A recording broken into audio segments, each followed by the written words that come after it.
Les chroniqueurs de l'époque racontent que les habitants de ces îles, les Amérindiens, Arawaks et Caraïbes, sont décimés par la violence des conquérants occidentaux et par les maladies qu'ils leur transmettent.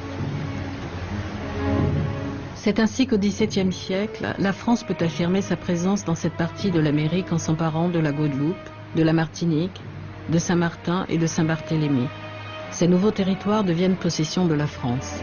Et ces territoires vont être utilisés pour développer une production qui est extrêmement demandée à l'époque en Europe. Et n'oublions pas qu'à l'époque, l'activité principale que l'on cherche à développer, c'est le commerce national, le commerce international.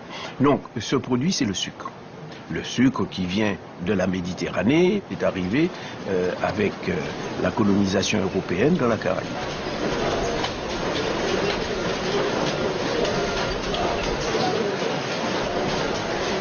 Ce sucre, il faut le produire. Et les premiers colons européens ne se révèlent pas du tout aptes à la tâche.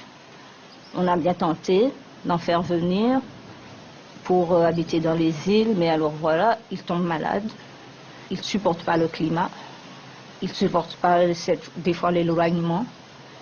C'est assez commun au XVIIe siècle de faire 1, 2, voire même 3 colonies avant d'en trouver une où on peut vivre. L'idée, c'est de faire venir des Africains dans les îles à sucre pour pouvoir récolter, fournir, transformer, enfin bref, faire ce que ni les Européens avant eux, ni les Amérindiens n'ont pu faire. Produire de façon régulière et continue du sucre. Pendant 3 siècles, ce trafic humain fera la preuve de sa redoutable efficacité.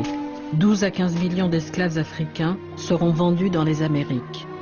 Du XVIIIe jusqu'à la moitié du XIXe siècle, 1750 bateaux sont armés dans le seul port de Nantes, qu'ils quittent chargés de produits manufacturés. Des tissus, de la pacotille, des armes, de l'alcool sont échangés sur les rives du Bénin contre des esclaves raflés par des rabatteurs africains et français. Ce matériel humain est acheminé ensuite vers les Antilles. De là, les bateaux retournent en France chargés de sucre, de café, d'épices et de métaux précieux. 42% du commerce triangulaire français se fait à partir de Nantes.